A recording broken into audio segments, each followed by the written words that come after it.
নবী সাল্লাল্লাহু আলাইহি ওয়াসাল্লাম দুনিয়াতে যেদিন আসছেন, এই দিনের আমল আমাদের কি, আমরা কি আমল করব? একটা হলো সমাজের মানুষ যেটা করছে সেটা করা, আর একটা হলো না রসুল যেটা করছে সেটা করা। তাহলে আমরা সহজেই বুঝি আমাদের জন্য নিরাপদ হইল রসুল যেটা করছেন সেইটা করা। সমাজের মানুষ কি করে না করে তাতে আমার কিচ্ছু আসে যায় না, কারণ তারা বুঝেও করতে পারে, না বুঝেও করতে পারে। কিন্তু রসুল তো আর না বুঝে করে নাই, এ ব্যাপারে তো আমরা নিশ্চিত রসুল না বুঝে করে নাই। নবীজি কি করেছেন? হাদিসে আছে, মুসলিম শরীফের হাদিসে পিয়ারা রসুল সাল্লাল্লাহু আলাইহি ওয়াসাল্লামের জন্মদিনের আমলের ব্যাপারে যেটা জানা যায়, হাদিসে আছে, সুইলা রাসূলুল্লাহ সাল্লাল্লাহু আলাইহি ওয়াসাল্লাম আন সাওমি ইয়াউমিল ইসনাইন। নবীজিকে জিজ্ঞেস করা হলো সোমবারের রোজার ব্যাপারে। নবীজিকে বলা হলো সোমবারের রোজার ব্যাপারে, ইয়া রাসূলুল্লাহ, সোমবারের দিন যে আপনি রোজা রাখেন, রোজাটা কেন রাখেন? আপনি কি রোজা রাখবেন নাকি আমরাও রাখতে পারবো? এটা কি নফল রোজা নাকি ওয়াজিব রোজা? এটা কি ওয়াজিব রোজা নাকি ফরজ রোজা? আমাদেরকে একটু জানান, আমাদেরকে একটু বলে দেন। সাহাবী বলেন, নবীজি এই কথা শোনার সাথে সাথে একটু রাগ হয়ে গেছেন। কেন? অনেক সময় সাহাবায়ে কেরাম রাদিয়াল্লাহু তাআলা আনহুম আজমাইন যারা নবীজির কাছে কম আসতেন, তারা নবীজির মেজাজ একটু কম বুঝতেন, স্বাভাবিক। কিন্তু নবীজির কাছে যারা সব সময় থাকতেন, নবীজির মেজাজ বুঝতেন, এ সময় কিছু জিজ্ঞাসা করার দরকার। আর যারা গ্রাম্য সাহাবী, গ্রাম থেকে আসতেন, এরা আসলে নবীজির মেজাজ বুঝতেন না, এজন্যে সময়ে অসময়ে একটা জিজ্ঞেস করে বসতেন। আর নবীজি সাল্লাল্লাহু তাআলা আলাইহি ওয়াসাল্লাম তো মানুষ, হয়তো দেখা গেছে এমন এক জরুরি বিষয় নিয়ে নবীজি ভাবতেছেন, বা আল্লাহ পাকের পক্ষ থেকে নবীর কাছে ওহী আসতেছে। ওহী আসলে সব সময় যে আশেপাশের মানুষ বুঝতে পারবে বিষয়টা এমন না। হয়তো নবীজির কাছে ওহী নাজিল হইতেছে, অথবা নবীজি কোনো গভীর চিন্তায় মগ্ন, হঠাৎ একজন সাহাবী একটা জিনিস জিজ্ঞেস করলো যেটা প্রয়োজনীয় কিন্তু তুলনামূলক কম প্রয়োজন।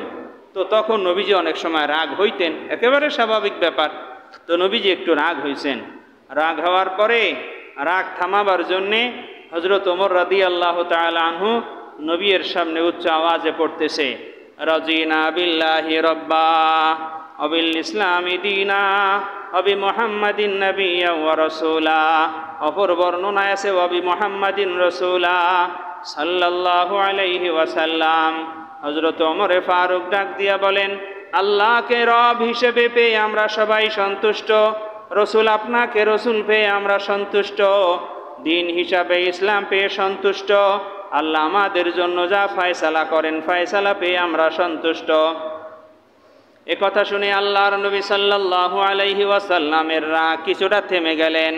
সাহাবায়ে কেরাম জিজ্ঞেস করলেন অনেকগুলি প্রশ্ন, এর মধ্যে একটা ছিল সোমবারের রোজা। আল্লাহর নবী বললেন, সোমবারের বিষয়টা হলো শোনো, সোমবারের দিনে আমি রোজা রাখি। কেন জানো নাকি? সোমবারের দিনে আল্লাহ তাআলা আমাকে দুনিয়াতে পাঠিয়েছেন, সোমবারের দিনে আমার উপরে সর্বপ্রথম ওহী আসে, সোমবারের দিনে আমার উপরে কোরআনে কারীম অবতীর্ণ হয়। এই জন্য শুকর আদায় স্বরূপ আমি রসুল সোমবারের দিনে রোজা রাখি। তাহলে নবীজির জন্মদিনের আমল নবী পালন করেন রোজা রেখে, আর আমরা পালন করি যেটা কইরা ওইটা কইরা, আমরা যেটা করি ওইটা করি। এজন্য আগেই বলছি, নবীজির জন্মদিন পালন নবীর মতো কইরা করি, সমাজের মতো কইরা করার দরকার নাই। সমাজের মানুষ রাস্তায় মিছিল বের করে, সমাজের মানুষ বাড়ি ঘরে দাঁড়ায় দাঁড়ায় মিলাদের ব্যবস্থা করে, বিভিন্ন জায়গায় মসজিদ আলোকসজ্জা করা হয়, মসজিদের মধ্যে ডাক খিচুড়ি রান্না করে বড় আকারে মিলাদের আয়োজন। এগুলি আসলে রসুলের শিখানো না, এগুলি মানব সমাজের বানানো। কারণ রসুলের জন্মদিনের আমল ছিল সাপ্তাহিক, আর আমরা এটাকে বানাই নিয়েছি বাৎসরিক। রসুলের আমল ছিল সাপ্তাহিক। সোমবার কি বছরে একবার আসে না সপ্তাহে একবার আসে? স্বাভাবিক, সপ্তাহে একবার আসে। নবীজির আমল ছিল সাপ্তাহিক, আমরা বানাই নিছি বাৎসরিক, বৎসরে একবার। বলবেন আমরা তো নিজেরা বানাই নাই, আমাদের আগে থেকেই তো দেখতেছি 12ই রবিউল আউয়ালের মধ্যে মানুষ এগুলি করে, রাস্তায় জশ্নে জুলুসের মিছিল বের করে, সিন্নি বানায়, রুটি হালুয়া বানায়, তবারক বিতরণ করে, বাজারের দোকানের মিষ্টি খালি হয়ে যায়। এগুলি তো ছোটবেলা থেকেই দেখতেছি। হ্যাঁ, ছোটবেলায় থেকে দেখব। এগুলি সর্বপ্রথম আবিষ্কার হয়েছে 604 হিজরিতে ইরাকের মোসেল শহরে।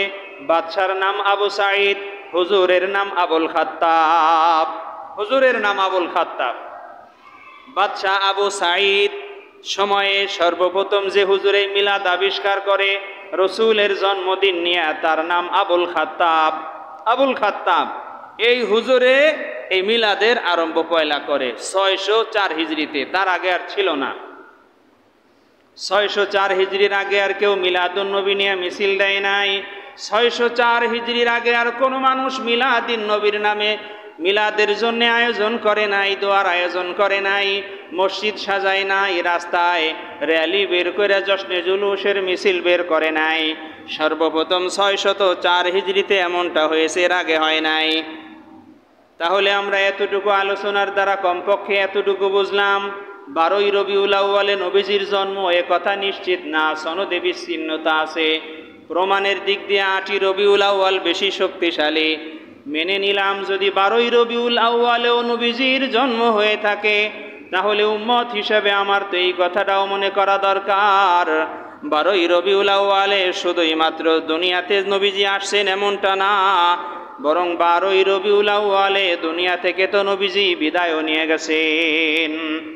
12ই রবিউল আউয়ালে দুনিয়াতে নবীজি আসছেন এ কথা নিয়ে মতভেদ রয়েছে, মত পার্থক্য আছে। কিন্তু 12ই রবিউল আউয়ালে যে দুনিয়া থেকে নবীজি চলে গেছেন এর মধ্যে কোনো মত পার্থক্য নাই, এর মধ্যে কোনো মতামত নাই। সবাই একমত, এক বাক্যে সবাই স্বীকার করে, ইতিহাসে কথার সাক্ষী হয়ে আছে 12ই রবিউল আউয়ালে দুনিয়া থেকে নবীজির মতো বরকতময় সত্তা বিদায় হয়ে গেছে।